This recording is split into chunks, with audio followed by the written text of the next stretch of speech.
for yourself so that you're not caught up in that tight situation. So your favorite doctor, Dr. Hannah Lisa. Hi. But I'm just surprised you didn't show up in your Ghana jersey though. I almost wore my Ghana. I almost. So when I woke up this morning, I had a picture of you. Yes. I mean, it was a good picture. You've known me for a while, so it was a good picture. So I said, okay, no, Hannah will show up. Yes. I better look good because she will come really prepared. I was going to come in the jersey. I almost wore it, but I guess it's one of those things. Okay, have you been? I've been great. In a while. Yes, I've been fine. Okay, where are you making all the money and traveling around and my celebrity doctor? We should have that conversation after TV. Yes. Okay, so last week, my producer and I were talking, and then we said, you know what, we should dedicate some time to talk about like women and health issues. We started to do a list. We realized that there's so much that bothers women. So we said we should start from the popular ones, and then we'll narrow it down to the ones that are not so popular. So we thought we should start with fibroids. A good one, right? Yes, a very good one. Okay. I have a perception about fibroids. When I see a woman with a big stomach, I either have two things in mind. Is she pregnant? Did she not take care of herself?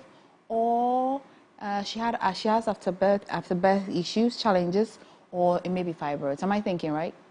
Well, yes, your diagnoses are not too far from what fibroid is. But it's not everybody that has a fibroid that has a big stomach. There are other symptoms that are associated with fibroids as well. But a bulge or protruding tummy is one of the symptoms. Okay. Right then, if I come to you and you say that, okay, from everything that I've run and all of that, you have fibroids, what do you mean? What's happening in my body? Okay.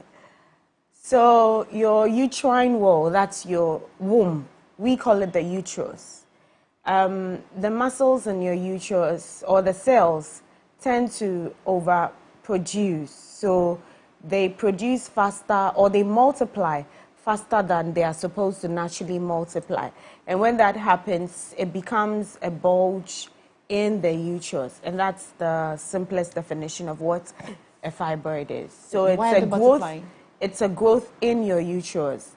Or it's an abnormal growth. So there are a lot of reasons, or there are no real causes, or there are no known causes, but we have risk factors. So what can make somebody more at risk than another person? And the topic you chose is very important because more than 70% of women, especially in their reproductive years, have fibroids. And so when people come to the clinic and you tell them that they have a fibroid and they're so scared like their life is about to end, we just smile like sheepishly because almost every woman has a fibroid, especially in their reproductive years. It's more common than you think. But the good thing is that most people are asymptomatic. Most people don't show any symptoms at all. So you may have a fibroid, you come to the hospital, all we're doing is just watching you. Because once it's not giving you the typical symptoms, you are okay. And of course, I mentioned that it's very common. And so if there's nothing happening to you, and it's something that is common, why should we do something about it? Okay, before we even talk about the symptoms, so we do not know particularly what causes it. It's just an abnormality. No, it's an abnormal growth, yes. Oh. But it's not cancerous. It's benign. Okay. Rarely does it become cancerous. So we'd rather stick with the fact that it's non-cancerous, or what we term benign. Benign. Yes. Okay. But if it's rarely cancerous, then it means that can it be cured? Yeah, if you say cured, surgically we'll take it out. But can it grow back again? Yes. Good. Good. Okay. So at what point do I have to be running to the hospital? When you have symptoms or when you have signs. That, like I said, more than 1 in every 3 women is at risk of a fibroid. So especially if you are black, it's more common in black women. If you start your menses early, that's because most fibroids have what we call estrogen receptors.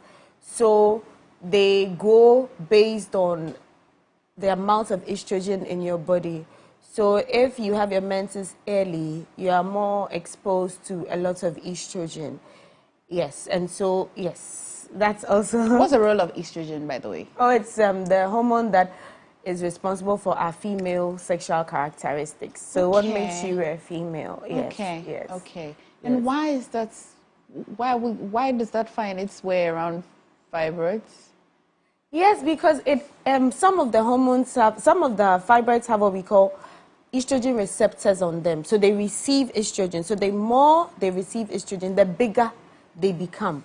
So that's why it's more common in women. It's very common in females, yes. Okay. We'll be okay to talk about the symptoms then. Yes, Is it painful? Oh, typically it's not painful. Like I said, some people are asymptomatic, no symptoms at all.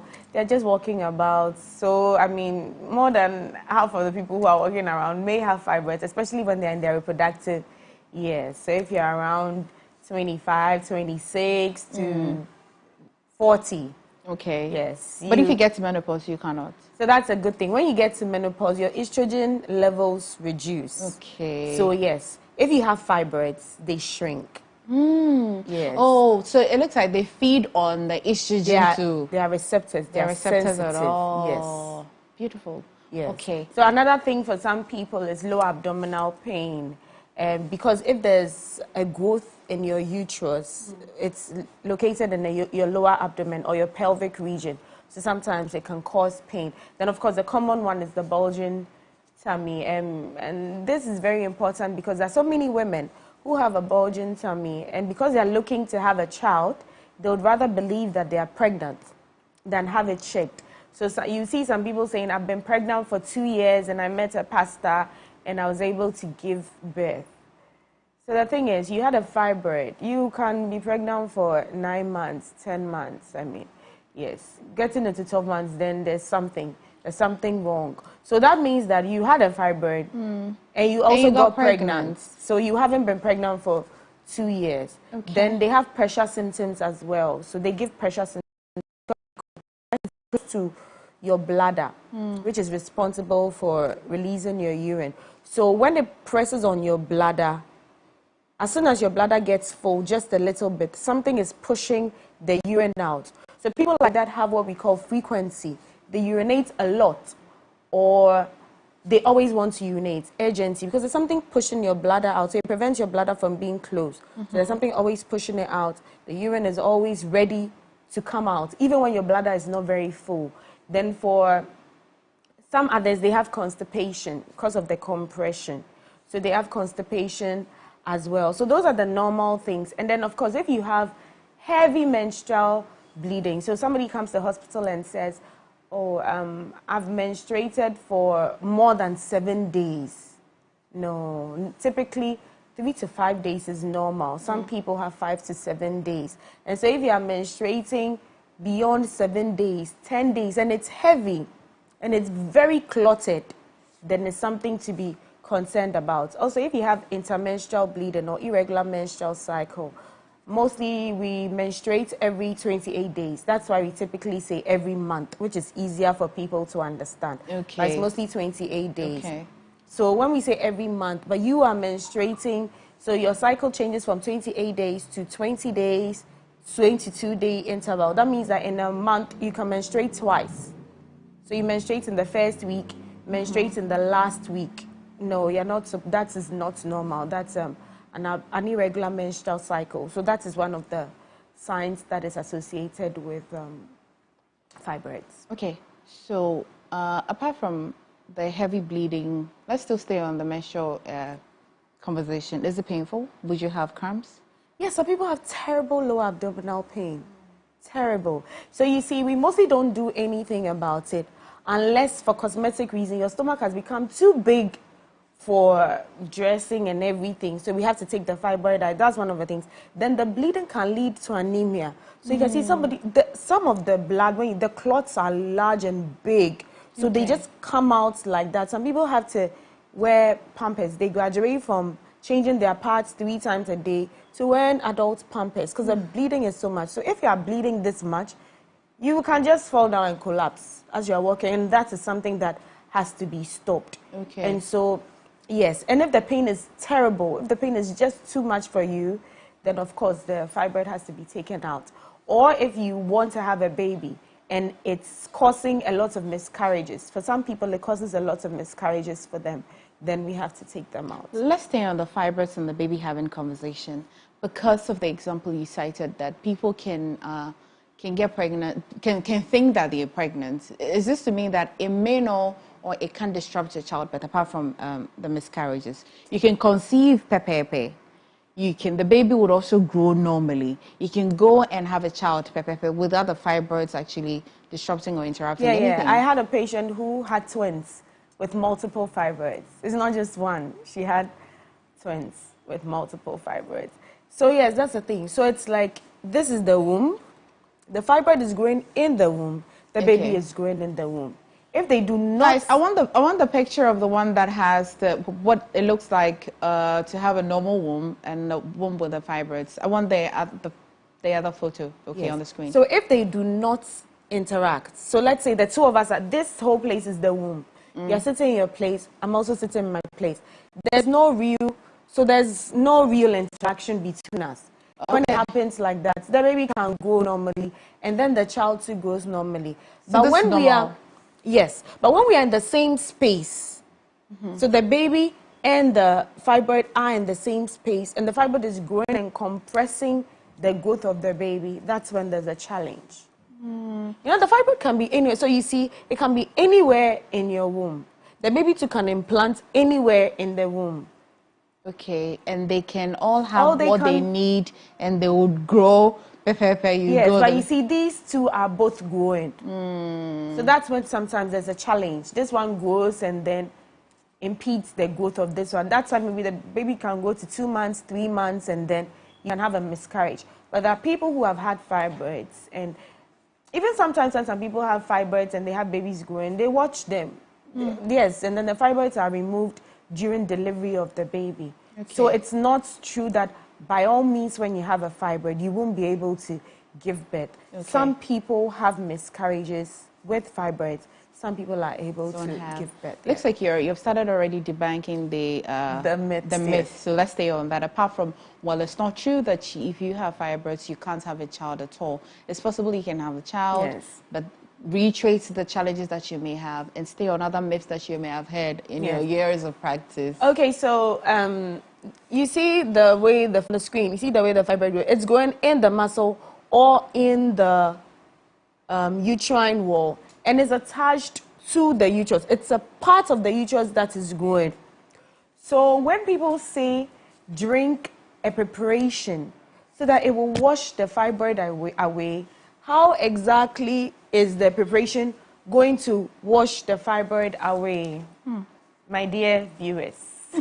Yes, so it's not true that you can drink a preparation to wash the fibroid away. It's not true. I mean, it's like a boil has grown on your body, and they're telling you drink a preparation to remove the boil and it will come out. No, the clots they tell you that you see as an indication that the preparation is moving, is taking the fibroid away, are normal things you see when you have a fibroid. So yes, you can have those clots coming out, dark clots. It doesn't mean it's washing the fibroid away, no. It was your first question from a viewer, actually. Sister, good morning, doctor. Please, can you be treated with our local herbs without any complications? No, that's all they keep saying, but no, the local herbs don't treat. It is surgical. We surgically remove it. And even the surgery, it depends. So if the woman is in her reproductive years and she still wants to conceive, then of course we can take the fibroid out. But because it can recur, if the woman is done conceiving, there are some people that will just take the whole womb out. There's no point. Yes. So if she's done conceiving. But in certain advanced countries, there are medications that you take not to take out the fibroids, but to shrink it. Because we told you about the estrogen reception, they reduce your estrogen production such that it shrinks the fibroid and they still take it out. So it has to be taken out. It's a growth. It has to be taken out. Or we just watch you if you don't have any symptoms. But all these things about drinking herbs and no, please, they are not true. Guys, have you heard? That's what they always say. It's not true. So it really doesn't come with any temperatures, headache, puking, No. But sometimes because of the estrogen levels, people may be tempted to think that they are pregnant. And that's why when they see the abdominal distension and they're having those symptoms and signs and you're telling them they're not pregnant, it's difficult to believe. Yes, difficult to believe. And even sometimes when we make them do a scan, the scan comes fibroid, they still don't believe it. Why? But this doesn't look like a baby, though. Do they not see this in the scans? Did you not see Okay, the scan is trained eyes that see it. So we are telling them, but our pastors and our religious leaders, we beg them, they tell them something else. And of course, whose reports will you believe? They bind the doctors. We believe the report of the Lord, yeah? They bind the doctors. So we are the evil ones. Okay, I see. Well, now that you've talked about scan, then I am curious to talk about how you diagnose it, the diagnosis. So yes, it's typically through a scan. Okay. But sometimes we can do an examination and then we are able to feel that there's a mass. And you know, women are very in tune with their bodies. It's very true. When a woman can come to the clinic and tell you, I feel something moving or something here, most of the time they are very right. That's a good thing about women. Women are very in tune with their bodies. So a woman comes to you and tells you, I feel pressure in my tummy. And most of the time, they are right. And so when you feel it, you may feel a mass. But the very conclusive one is for us to do the scan. And the scan shows us that this is the fibroid. Also, just a note of caution to the viewers. Please go to approved scan or investigation sites. Because most of the time, they go to places where the fibroids can be seen on scan as fibroids, but because of the way they look, the people are unable to interpret it and then tell them that it's children. We've had instances where people have come with 2 fibroids and they tell you that's twins. So once the scan man has told them that it's twins, they are expecting twins. There was a woman who had a fibroid and a baby. But you see, I told you that sometimes we watch both if there's no risk to the baby. And so she had been told by the scan guy that it was a baby, it was twins. So after the first child, she was now waiting for the twin. Wow. You know? And so the fibroid had to be taken out and shown to her that this is what you were seeing before she could believe it. So yes, try and go to places where you know that they know what they are doing so that you get the right answers. Okay. If you're able to get in there to want to take the fibroids out, do you take all of it out, or you are able to choose the ones that you think have become so big? Let's just take them out. Is the surgery risky? What's the survival rate and all of that? Oh, I don't think that well, you see, doctors, we describe surgeries differently. And my mom always says that it's because that's our job. I don't think that it's a risky surgery. Of course, all surgeries have the complications that come with it. Yes, that is for every surgery. Every simple surgery comes with all those complications. But I think that myomectomy, as we call it, has been done so much. It's one of the commonest surgeries that is done that the risk is very, very minimal. The thing about the removal is that because it's surgical, sometimes if they are small, we just leave it because it's the same surgical procedure, cutting you and taking them out. So sometimes they just want to watch you till, especially when they see others developing, till they all become big and then they remove all at once. But most places, once they go in, they'll try to remove as many as they can. But even sometimes during the surgery, there are some fibroids that are not really seen. And so later on, there's a probability that they may grow. So yes, they try to remove as many as they can. Okay.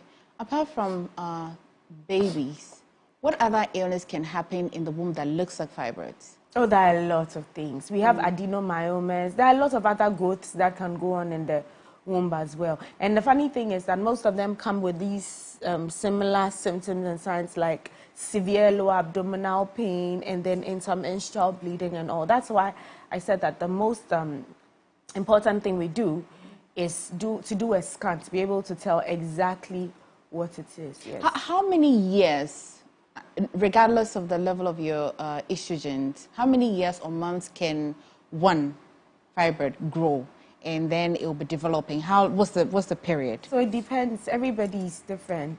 For some people, they have just one, and the one doesn't grow till they get menopause and it shrinks, and that's it. Oh, wow. Yes. Wow. Yes. For some people, they have multiple fibroids. You remove it, they come again. Some people have multiple fibroids. They're able to give birth with it. Somebody has one fibroid and has a lot of miscarriages from it. So it's different. There are lots of variations that come with it. One of the risk factors is also obesity. And so it's important that you watch your lifestyle and then eat healthy, reduce your fat food intake, make sure that it's a balanced diet. So that's just one thing I wanted to chip in. Try and exercise as well and maintain a good body mass index. That's still on the risk factors help. then. Yes. So obesity, and then what? Is there any genetic? Yes, research has shown that there is some level of genetic lineage in that it may be seen in families. But you see, that research has been challenged a lot because if the thing is very common in women and in like 1 in every 3 women or 1 in every 5 women has it, then the link between the genes is very minimal. But that's what research has said has been associated with it. And of course, a lot of exposure to the hormones. So it's very important for us to note that some women, when they are getting to menopause, they don't want to get to menopause and they want to take a lot of hormones. You're exposing yourself. A lot of hormonal, like they've heard that there are certain things that have, that would help them feel better. Or they don't want to grow old. Okay, so they take a lot of Botox I don't want to call them and all I don't want to call them multivitamins, but they take a lot of drugs, daily drugs that have hormones in them, like the estrogen I was talking about. And of course, if you're using a lot of contraceptives over a long period, your exposure to these hormones too is a lot. And so sometimes that has been linked to exposing you to some of these things as well. Okay. The procedure, how long does it take? Only depends on how many fibroids they are taking out. And so if it's a lot, and it depends on where the fibroid is. So you see, some are easy to remove, like a pedunculated one. Pedunculated one is this one. So you see that it's just attached to it. So it depends when they go in, like this is a pedunculated one. It's just attached by... The big one, yes. That's a pedunculated one as well. So and then the one depending on where subserous one is, see, so depending on where the fibroid goes, if it goes inside the muscle, if it's attached by, let's say, I'd not call it a string, but if it's attached by something to the muscle wall, then that's the pedunculated one. Some can go inside the cervix. So the cervix is the opening of your womb. So the cervix is part of the womb. So the cervix is the opening of your womb. Some can go there as well. So depending on where it grows, that determines how long the surgery will take, and depending on how many fibroids you have as well. Yes. The scan can tell how many, right? Yes, yes. The scan can tell, and even their sizes and their positions. So that's why the scan is very good. It tells you the size, the position. Which one of the scans? Oh, as for the scans, it depends on what we want to see. So we can have the transvaginal scan. So we put the probe inside your vagina through to your cervix to be able to see, depending on what we suspect, or the normal abdominal scan to helps us tell exactly what's happening to you. Okay, yes. Okay. Obesity, you said, so clearly we need to watch what we eat. Yes, watch your eating, exercise, try and try and keep a healthy weight. It sounds to me like you can do all of this, but if the fibroids wants to come, they will come. Yes, yes. You see, once you're a woman, once you're black, it's found more in blacks as compared to whites. So these are your major risk factors. But there are a few things you can do to reduce your risk. So these are the things we are saying. Like exposing, you can't do anything about how early you start your menses. Yeah. There's nothing you can do about it. You can't do anything about how late you end your menses. You can't do anything about menarche, first menses, or menopause, last menses. You can't do anything about it. But there are some you can do something about, which is the lifestyle modification and the obesity. And so those are the only things we tell you. But the most important thing about fibroids is that you shouldn't be scared, because now that you know that it's extremely common, you shouldn't be worried or scared. If you have to take them out, please just do your best and take them out. Okay. Okay. I really love this lady. She's my role model, but she didn't add your name so that I'll tell Hannah. All of us are role model. We all want to be doctors and something else. We all want to be doctors and something else. You had to repeat so many. So you should add your name so that Hannah will say hello to you. But I mean, what's there to talk about fibroids that I may have not asked you? I think it's been very exhaustive. It's been an exhaustive interview, yes. Okay. I think we basically talked about everything. But the most important thing for the viewers is the fear. Most women are scared. When they tell them they have fibroids. When people come to a consulting room and I tell them you have fibroids, Jesus! And I'll be smiling, and they're like, "Oh, madam," and I'm like, "Madam, are they like why?" It's barely conscious. There's no need for you to shout and be dramatic. No, I mean, now that you know that it's in a lot of women, especially during their reproductive years, and studies have shown that by 38, most women who would have it start seeing symptoms of, or they start seeing fibroids. Even sometimes the women are just walking about normally. They come and say, "Oh, doc, I want to do a scan." They go and do the scan, and they see a fibroid. Wow. Yes. Okay. Yes. Okay. So my lady says that her name is Priscilla. Says that Hi, she loves you Priscilla. very much. Okay. If you'd rather send me a message, I would read it. Not rather call the WhatsApp number. Okay. Right. We're done with our fibroids conversation. Yes. But, Madam, I know that you love football. I love football. How's today looking like for you? See. I know that My you love whole heart goes out to them like that. But you know, the way things haven't been too good for Ciro, the way he and his team, Manchester United, they say it's me, but you all know they sacked them. Like everybody's watching to see, and because Messi too didn't do too well. Messi is my A, but he didn't do too well. So Ciro will want to put all his frustration on this Ghana match. That's why I'm scared. But I still think Ghana will win 2-1. Okay. I only think that Ciro will score first. But Ghanaians, we do very well in I think with our coach, he does extremely well in the second half. He does better changes in the second half. I don't know if it's because the friendlies he was trying to justify your inclusion, but I think that his changes and the tactics in the second half is always better. If he can bench, I don't want to mention any name. But if he can bench some, no, but today is the match. If he can bench some 2 players, like they are you and the brother or what? I don't know. You said it. They sent some people sent messages and bring them in the second half. I think that some people have sent messages and said that listen, they shouldn't start the match. Yeah, I think that when they were out, see how the friendly for me. Such a learning lawyer. Yes, I think that I think that if they come in the second half, it's always better. I think it's always better. But he's the coach. I trust the coach really. I do too. Yeah, I trust the coach. I think our boys can do. We're playing. Everybody was like, as at the first half, they hadn't scored. But everybody was calm because they were playing good football. Right. Until they scored in the second half. And that's why we support them. I think that they are doing very well. They're playing really well. And if they're not scared of the Giants, you see. Like me, if I see Messi, I'll leave the ball for him.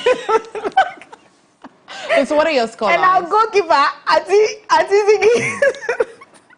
You people don't know Hannah. You don't know her. I beg, just go first. 2-1. 2-1, eh? Yeah, I have to say 2-1. I think Ronaldo will score first.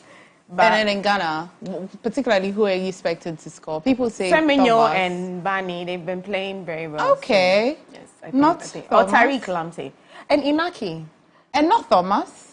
Thomas Partey. Well, if he plays the way he plays in Arsenal. Oh, God. If he plays like the way he plays in Arsenal, he can score the goals. But can people really decide to play a certain type of way?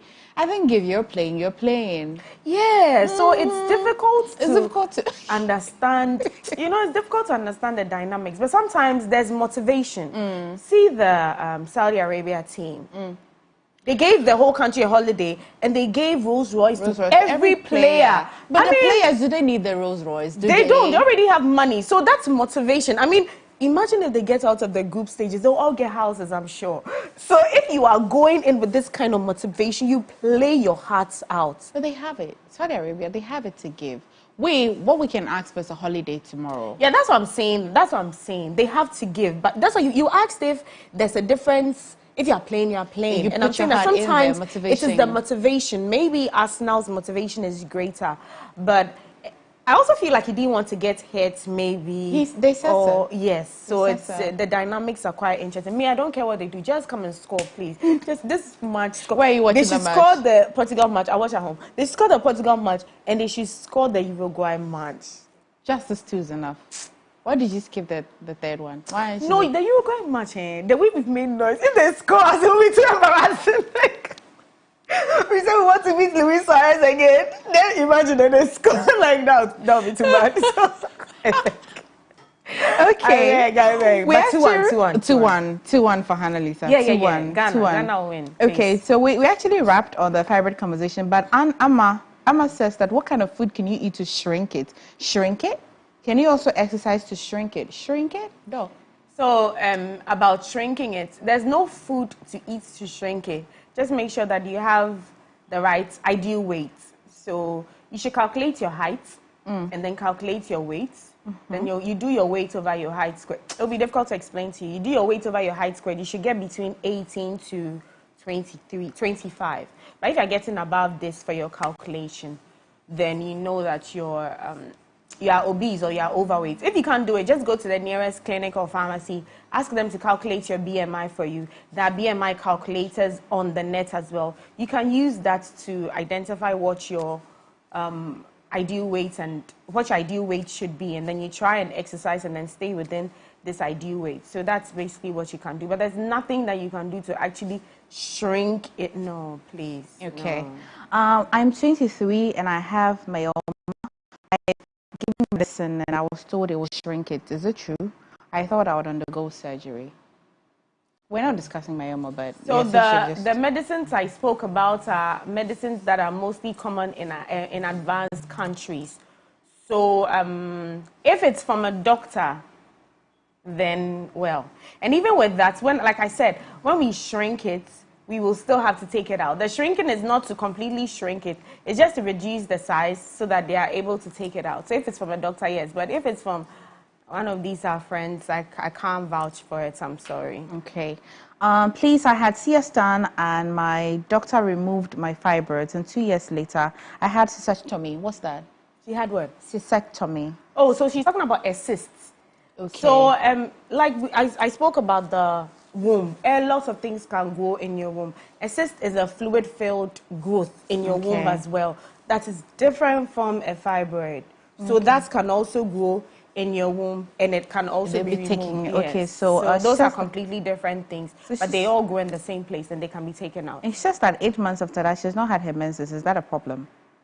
8 months after that. So she has to come to the clinic, go to the clinic. We'll have to find out exactly what is wrong with it. If you've not had your menses, it's possible that you are getting to menopause or early menopause. Some people as early as 35 can have early menopause. That's one of the things. You could be pregnant. That's one thing we need to see as well. You could have a condition called polycystic ovarian syndrome. For her to be saying that cysts are being removed, then that could be a possibility. And that one affects their menses and their menstrual cycle as well. So there are so many things that could be happening to you that we can't exhaust on TV, and so it would be very good for you to go And to for the this clinic. question that you're asking as well, I'm sure that doctor will direct you to just that. Good morning. I want to ask the doctor if your menses last for 3 days and the color is also brown. Can it be a symptom of fibroid? So, you know, we've heard about 7 days, 7 days, 7 days is the ideal, but the normal one, the most common one is 3 to 5 days. Most people are menstruating 3 to 5 days, and that's okay. If you are menstruating 3 days and there are very thick clots, then there's a problem. You understand? Very thick, large Brown. clots. She says it's brownish in color. Yes, but you know, for your menses, it's not always red. Sometimes, some people, before the menses, there's a little brownish discharge before the menses. After the menses, some people have a little colored discharge to end their menses. And so first of all, it's important for you to know how your normal menstrual cycle is, the little discharges that come before and after. But the menstrual period shouldn't be brown blood. That's not menses, that's something else. It could be an infection that you are thinking is menses, especially as it's lasting for 3 days, yes. But your menses is blood, you see blood, yes. Okay, I'll put all this together. I'm 30 and for some time my menses isn't coming for 6 months. Can I be scared as fibroid? I'd be scared for something else, but give me a minute. I'd add that to this one as well. Good morning. I'm really excited with the topic you're discussing. Good health is very important. Okay, really, thank you for, I thought you had a question there also. I'm Joyce from Joel. I was diagnosed with fibroids and I was set to get surgery, but right before the surgery, the fibroid was gone. without medication, can this be a case of shrinking because of menopause?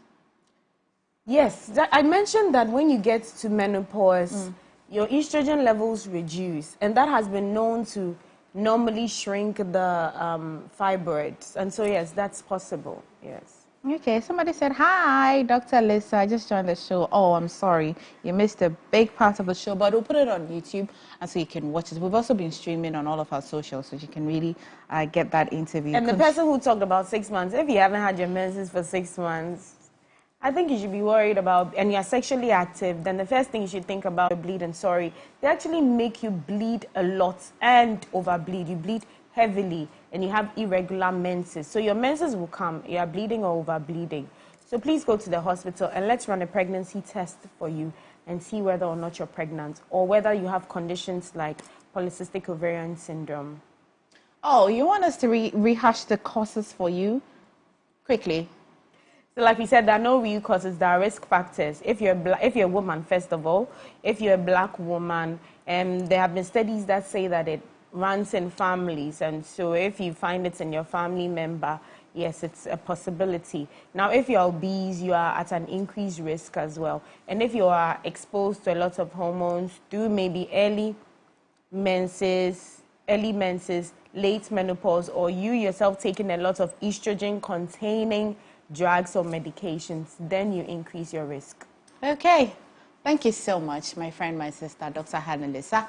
Guys, what are your scores? Like, I'm seeing all your predictions coming through. You're like adding, some are adding the predictions to the fibroid conversation, like you're boxing all up like a cocktail. But this segment is brought to you by 7Cs. Thank you so much, Doc.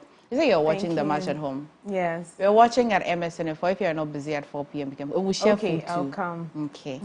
All right, guys. That's more on the show this day.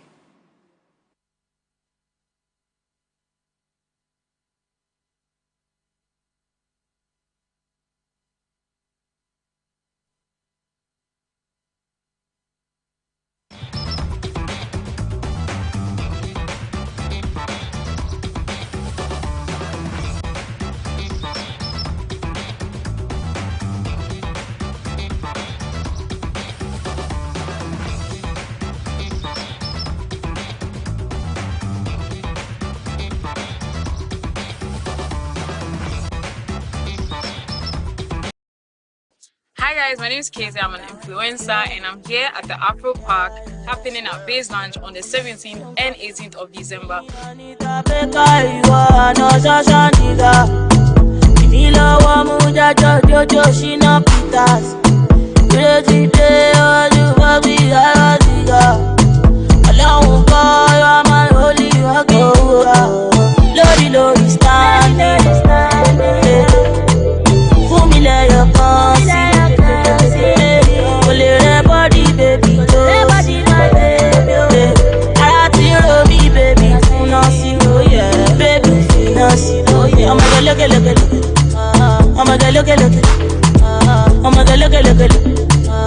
So hope to see you guys there. This is my stand. When you come, just come and look for me.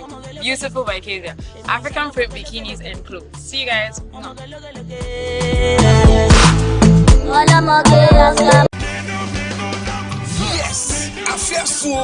Yes, on Friday, November 25th, 2022, Panda Entertainment presents Toda Concert, the final laps. Yes, it's an end-of-year gospel Thanksgiving concert at the Perez Dome Chapel on 25th November. Gates open 5:30 p.m. prompt. So come along with friends and family and join in an atmosphere of praise and absolute thanksgiving, along with MOG Music, Celestine Donko, Perez Music, Niela, Theo Praise, Becky Bonnie, Bright Gold Mensa, Neil Mills, and Camp Soul. Toda Concert is proudly sponsored by Brico Properties, High Street Outdoor Advertising, Bell Aqua, Jay's Glory Ventures, Cheesy Pizza, and Cozy Valley Resort Ebri. Tickets are selling for a cool 50 Ghana cedi for single and 90 Ghana cedis for double at Perez Dome Bookshop and Airport Shell. Call 0248 434 475 for ticket reservations and or delivery. Dial *713*33*52# to purchase tickets for yourself, friends, family, and organizations. Media partners: City TV and Radio, Plus FM, MX24, and Blogger Abaka. Toda Concert, the final laps, absolute Thanksgiving.